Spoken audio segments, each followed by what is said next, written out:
Hey, what's up, guys? So I was able to squeeze out a win, and definitely I titled that last video I put in the thumbnail, Never Give Up. So that's just a reminder just to keep playing strong, because you never know what can happen. So my rank now is 104, and a win today would definitely put me in M3 and top 100. So I think I have a good chance, so we'll see how this goes. My opponent is Immortal Khaos, and here's his stats, and these are my stats. This is what I'm running on defense, so I'm going to stick with the same thing I had yesterday. I thought about changing it up, but the room 6 is why I got the win, and then so room 5 did pretty well. So I'm just going to try this again. And this is what my opponents run on defense. So I think I have my attacks together. I'm going to work on this room 6 a little bit more to see what the best combination is. It'll be Odin and Apoc in 3 of the superior 6, so I just got to pick out which ones I think would be best to go in here. So I talked to Updog about this counter a bit and changing up the superior 6, and so he was saying Doc Ock, even though he doesn't give health, will be a good addition, and it seems like he is, because he's not going to heal him up, but he does speed him up. He does help with deflex. And even though I'm pretty sure that the lizard is going to die before going in because of the ultimates, lizard gives them deflex. So the main thing about using the 3 that I have, superior 6-wise, is just to give Odin a better chance to survive, to make it to a special. And if possible, Apoc to use his ult, because that's the main reason for the superior 6 trio. And so when I used Mysterio, and I believe it was Vulture, they did okay, but they died much sooner in the battle than, or at least one of them did, maybe 2 of them did, before I got to the Mephisto's ult. And so my Doc Ock is down very low on his health, but he's G18, so he's done his job. And his job was just to make sure that the lizard and the goblin could get their turns. And so the focus is on those 2. And so now at this point, Apoc gets to do his ult, and then the Odin gets to do his special. And so from that point on, I know the battle is won. Once again, it's not high efficiency. That's not what this counter is going to be. It's just to get a one-shot. So when guys are putting Mephisto in the room 6, if you're able to get a one-shot and you don't have to double tap, then you just have to consider that a win. The room is really designed to make Apoc, or to make Odin, less efficient, less reliable. So he's more vulnerable here, and you just have to come up with a way to design your counter to make him be able to live and just be efficient and effective for the counter to one-shot it.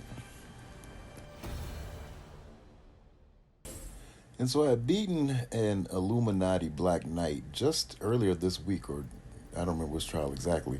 Could have been last week, but my thought is I go into it again. Now perhaps this one having a little more diamonds, more health, more damage, whatever that brings.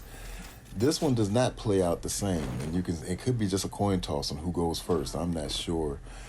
And so my original thought was, well, you can just mirror this no matter who goes first and you'll win.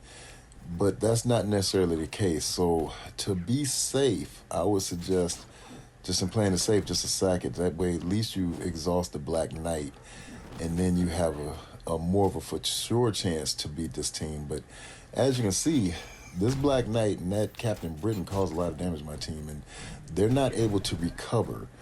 And so even though his team goes first and my team's supposed to take a beating, and then in this scenario and then come back and hit harder, that doesn't happen. And so when I started losing some members of my team, I got to cancel out, and to have a chance to win this trial, I'm going to have to sack it and then come back and do the mirror. And so that's what you'll see happen here.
So my thought was, instead of taking a chance on some of the counters we know beat the old Infinity Watch, even though there's only one rework here, Moondragon has the enhanced stats, and that could be a difference maker when you're looking at some of the older teams. And there's a Quicksilver in here. So I'm like, well, it may not be efficient, and some may look at it as overkill, but I just think that in CC there's no such thing as overkill. And so even though my Zemo did not really do what I wanted him to do, the main thing is he sets it up for Old Man Logan to get the assist. And once Old Man Logan starts going, then this is not really in doubt. So this is not a counter that I think we should use. It's just a counter that I use. And if you haven't been in a similar situation, then you can use this and you'll have pretty much an easy win.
So my thought process again with Spider Society is, especially if you see a North Star, is just target the North Star first, and then Spider Society will be a 4-on-5, and it's the raid room, so my Spider Society should have an advantage.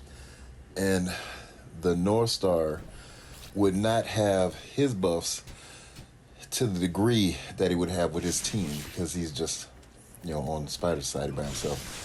And you can see the damage that ends up getting put in with just one hit from the Pavitra. So it's just like all in, and I just special layer, and then I kill him. So at this point, you can see I have the advantage, and it's just about target selection.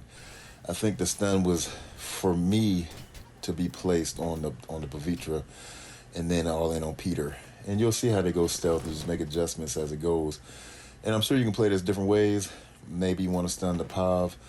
I'm not sure, but I mean the Penny. But either way it goes, I think you're in pretty good shape once you get that North Star kill before North Star can take his first turn.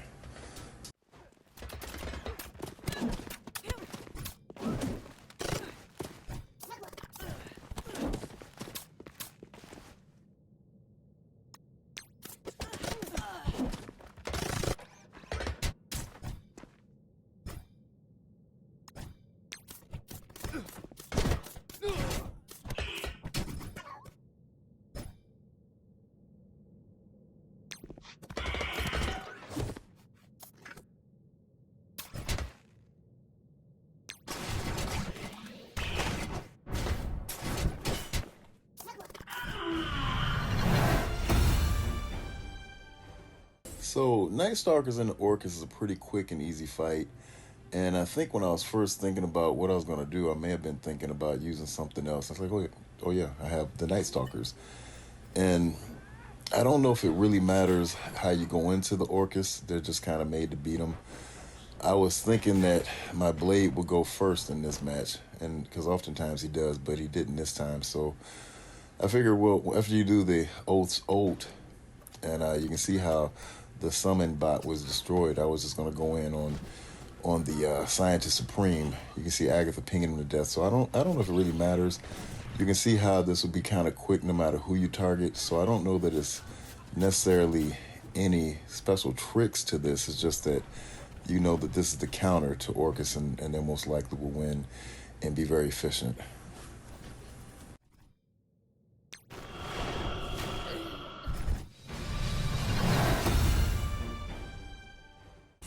And since I had so much on offense, I was able to just save the Cabal, Kang, and Ultimates for the Room 5 again.